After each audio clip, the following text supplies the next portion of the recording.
UPTD SD Negeri 01 Pangkalan. Hari ini akan melakukan pra observasi bersama guru kita Ibu Marlina Harmi yang mengajar di kelas 4, tempat tugas di UPTD SD Negeri 01 Pangkalan. Assalamualaikum Bu Marlina, bagaimana kabarnya hari ini? Waalaikumsalam, alhamdulillah baik Bu. Ya Bu, hari ini kita akan mengadakan percakapan pra observasi. Nanti saya akan amati proses pembelajaran yang Ibu lakukan di dalam kelas sebelum saya ke supervisi ke kelas Ibu. Adapun tujuannya yaitu untuk mengetahui dan mengevaluasi jalannya proses pembelajaran yang Ibu lakukan. Dan kenapa kita hari ini melakukan percakapan pra observasi, yaitu sebagai tindakan awal sebelum nanti Ibu melakukan pembelajaran, agar Ibu lebih percaya diri dan lebih mempersiapkan metode, strategi, dan media yang akan Ibu sediakan pada saat observasi. Ada beberapa pertanyaan yang ingin saya tanyakan pada Ibu. Kira-kira apa tujuan pembelajaran yang ingin Ibu capai? Berdasarkan rancangan pembelajaran yang saya tulis ada 3, yaitu pertama, peserta didik mampu mengenal kalimat transitif dan kalimat intransitif yang berupa buku pengetahuan yang dibaca atau diperdengarkan dengan cermat. Yang kedua, peserta didik mampu membedakan mana kalimat transitif dan kalimat intransitif yang berupa buku pengetahuan yang dibaca atau diperdengarkan dengan cermat. Yang ketiga, peserta didik mampu menulis rangkuman kalimat transitif dan kalimat intransitif dengan tepat. Baik Bu, mudah-mudahan tujuannya Ibu sampaikan ini tercapai. Dan kira-kira bagaimana area pengembangan yang ingin Ibu capai? Area pengembangan yang ingin saya capai yaitu ada 2 bidang, pengetahuan dan keterampilan.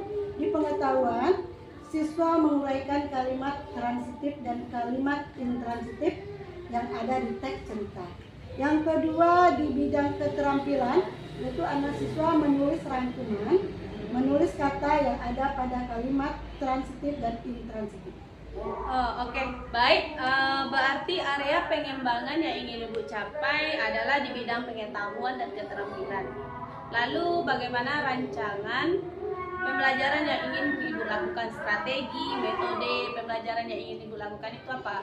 Untuk strategi berdasarkan pembelajaran berdiferensiasi tentang kesiapan belajar siswa yang diintegrasikan dengan pembelajaran sosial emosional. Saya akan melakukan pembagian kelompok sesuai dengan kemampuan, keterampilan, dan keaktifan siswa. Dan saya akan menggunakan model pembelajaran problem based learning dan metodenya menggunakan diskusi kelompok, tanya jawab, dan penugasan. Seperti itu ya Bu. Baik Bu, jadi rencana yang akan Ibu terapkan di dalam kelas itu menggunakan strategi pembelajaran berdiferensiasi yang diintegrasikan dengan pembelajaran sosial emosional dengan model problem based learning, metode diskusi kelompok, tanya jawab, dan penugasan. Nah, sekarang bagaimana media pembelajaran yang ingin Ibu gunakan di dalam kelas? Media yang akan saya gunakan yaitu PowerPoint, LKPD, laptop, dan video. Baik Bu, kira-kira kapan waktu kegiatan pembelajaran tersebut yang ingin Ibu lakukan? Saya pelajaran bahasa Indonesia itu pada hari Selasa. Jadi saya akan mengadakannya pada Selasa depan.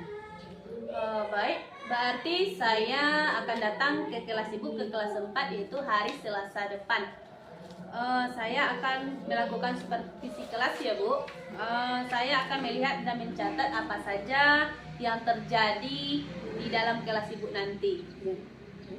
Nanti setelah Ibu melakukan pembelajaran di dalam kelas, kita akan melakukan percakapan lagi ya Bu. Percakapan pasca observasi. Nanti saya akan didampingi juga oleh pengajar praktik saya. Sebelum kita mengakhiri percakapan ini, Bu, kira-kira apa yang Ibu dapatkan dari hasil percakapan kita ini? Saya sudah mendapat gambaran ya Bu, itu media apa yang akan saya gunakan dan saya persiapkan dari sekarang. Mantap itu Bu.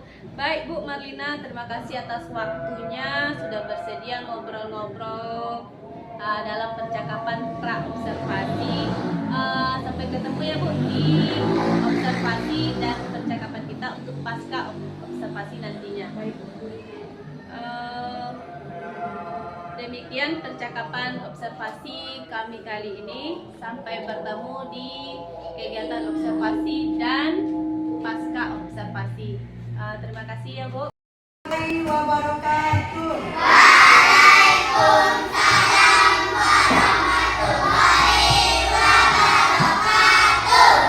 Nah, sebelum kita belajar, mari kita berdoa dulu ya, Ibu. Atas, silakan berdoa.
kali ini kita mau belajar kalimat transitif dan intransitif.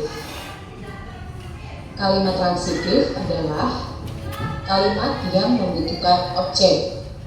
Sedangkan kalimat intransitif adalah kalimat yang tidak membutuhkan objek. Artinya, kalimat tersebut minimal memiliki subjek dan predikat. Perbedaan keduanya yaitu kalimat transitif membutuhkan objek. Artinya, kalimat tersebut memiliki subjek, predikat, dan objek. Pola kalimat transitif dapat dibalik dari kalimat aktif menjadi pasif, yaitu dengan mengubah objek menjadi subjek dan subjek menjadi objeknya. Kalimat intransitif tidak membutuhkan objek. Arti minimal memiliki subjek dan predikat dapat menjadi kalimat yang baik. Karena tidak ada objek, kalimat intransitif tidak dapat dibalik dari kalimat aktif menjadi pasif. Jika dipaksakan membalik kalimatnya, akan terasa aneh atau maknanya berubah. Untuk dan buku adalah objek. Kalimat aktif dapat dilihat dari predikat yang menggunakan awalan "ne". Kalimat ini dapat dibalik menjadi kalimat pasif. Buku dibaca oleh adik. Buku semula objek menjadi subjek. Membaca sebagai predikat menjadi kata kerja pasif, yaitu dibaca. Dan adik yang semula subjek menjadi objek dengan tambahan kata penghubung oleh. Contoh kalimat transitif bentuk lain. Ibu membelikan adik mainan baru. Ibu sebagai subjek, membelikan sebagai predikat, adik sebagai objek, dan mainan baru sebagai pelengkap. Jika dibalik menjadi adik dibelikan ibu mainan baru. Subjek, predikat, dan objek merupakan kebalikan dari kalimat aktif. Namun, posisi pelengkap tidak dapat ikut dibalik. Inilah perbedaan objek dan pelengkap. Kamu dapat mengenalinya dengan membalik kalimat aktif menjadi pasif. Contoh kalimat intransitif. Adik menggambar dengan krayon. Adik sebagai subjek, menggambar sebagai predikat, dengan krayon merupakan keterangan cat. Kalimat ini tidak dapat dibalik karena tidak memiliki objek. Contoh lain, kami bermain di tanah lapang. Kami sebagai subjek, bermain sebagai predikat, dan di tanah lapang sebagai keterangan tempat. Kalimat ini tidak dapat dibalik karena tidak memiliki objek. Contoh bentuk lainnya, mereka berlatih sepak bola di lapangan. Mereka sebagai subjek, berlatih sebagai predikat, sepak bola sebagai pelengkap, dan di lapangan sebagai keterangan tempat. Mengapa sepak bola berfungsi sebagai pelengkap, bukan objek? Jika dibalik sebagai subjek, maka akan terdengar menjadi sepak bola dilatih oleh mereka di lapangan. Terdengar aneh bukan? Hal ini karena kalimat ini tidak memiliki objek.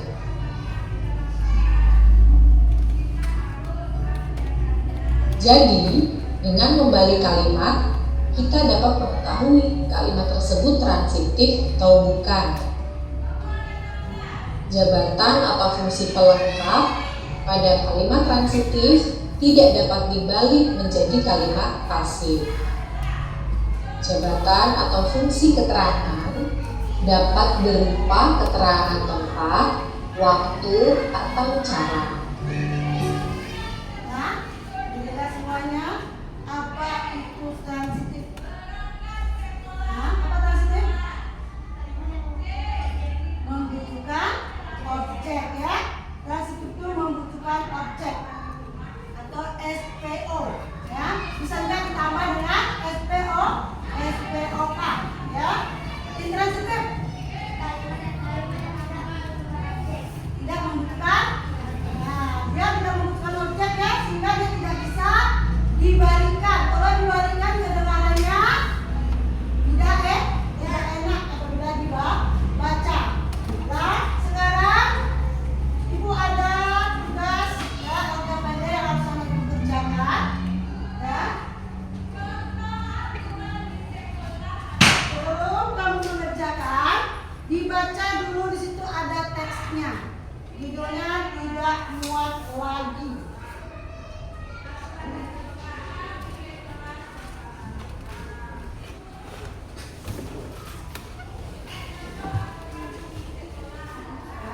Dibuka LKPD-nya. Mana Bu?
adalah akan tempel.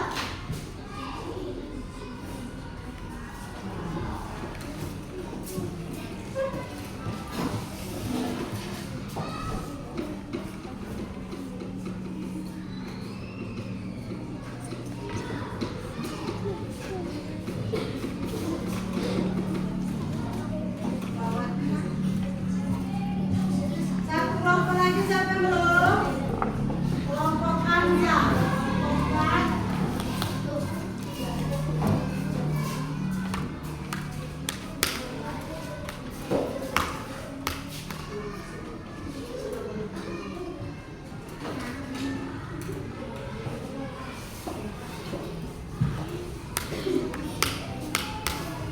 Lah, apa jawabannya? Pertanyaan apa jawabannya? Objek yang mana?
Saya Resti Amelia, CGP Angkatan 10 UPTD SD Negeri 01 Pangkalan, Kabupaten Bima Kota. Hari ini saya akan melakukan percakapan pasca observasi. Di sini saya ditemani oleh Ibu Marlina Hamis selaku guru yang sudah saya observasi dalam kondisi akademik. Baiklah, bagaimana kabar Ibu Marlina di siang hari ini? Alhamdulillah baik Bu. Terima kasih ya Bu, Ibu sudah mau bersedia menjadi observasi dalam pembelajarannya di kelas. Ya Bu, begini Bu, tujuan saya memberikan SD. Saya ingin dievaluasi atas observasi saya kemarin. Apakah ada yang perlu ditingkatkan lagi untuk kedepannya? Oh, seperti itu ya Bu. Berarti Ibu ingin kita mengevaluasi pembelajaran yang Ibu lakukan di kelas kemarin. Mungkin itulah yang menjadi tujuan kita melakukan percakapan hari ini, yaitu percakapan pasca observasi terhadap pembelajaran yang Ibu lakukan. Kita sama-sama berefleksi ya Bu tentang pembelajaran yang telah Ibu lakukan. Kira-kira ini Bu, bagaimana perasaan Ibu selama mengajar di dalam kelas? Ya, perasaan saya agak sedikit tegang ya, tapi senang karena alhamdulillah berjalan dengan baik. Alhamdulillah ya Bu, sudah berjalan dengan baik. Kira-kira area pengembangan apa yang sudah Ibu lakukan di dalam kelas? Langkah atau tahapan apa yang sudah Ibu lakukan? Mungkin untuk tahapan saya sudah membuat perangkat pembelajaran. Itu untuk area pengembangan, mungkin area pengetahuan dengan penerapan pembelajaran yang berdiferensiasi, keterampilan sosial emosional, dan budaya musik. Menurut Ibu, apa masalah atau kendala yang Ibu temui di kelas ini? Kendala yang saya alami, mungkin banyak juga dialami di guru lain, itu ada beberapa siswa yang tidak ingin terlibat dalam kegiatan belajar. Artinya ada beberapa siswa yang kurang aktif. Baik, berarti ada beberapa siswa yang kurang aktif dan tidak terlibat seperti itu ya Bu. Ya betul Bu. Lalu bagaimana cara Ibu untuk menghadapi permasalahan yang seperti ini? Caranya mungkin ya dengan pembagian kelompok tuh jumlah siswa terlalu banyak. Jadi saya belum sempurna menyiapkan media yang sesuai dengan minat dan bakat. Dan anak ini banyak gaya belajarnya, ada yang visual, ada auditori, ada kinestetik. Jadi anak tuh akan nyaman belajarnya.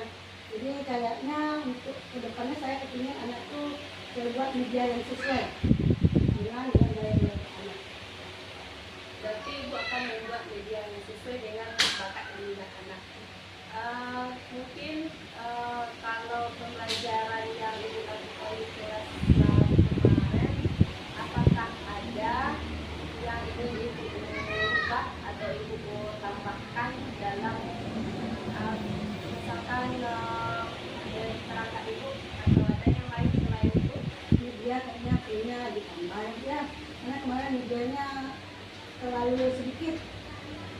Itu dari niatannya dari perangkat pembelajaran juga ditambah itu lah gitu.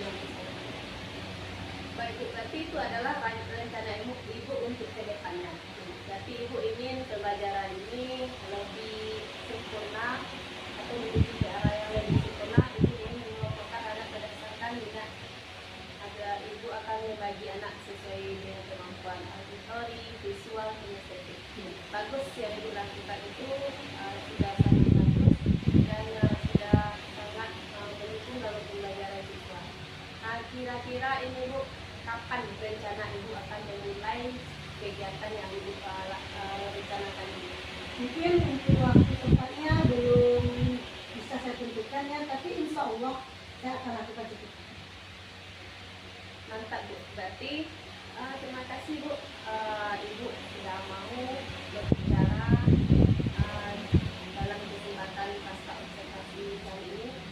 kira-kira bagaimana perasaan Ibu setelah kita berbicara hari ini? Sudah lega ya, dari masalah saya di observasi, saya bisa tindakan drastis, saya tidak dapat solusinya, saya akan perbaiki itu. Alhamdulillah Bu, baiklah. Terima kasih atas waktunya Bu. Mudah-mudahan apa yang sudah kita bicarakan dan apa yang sudah kita rencanakan bisa segera Ibu ataupun saya kita realisasikan. Dan selanjutnya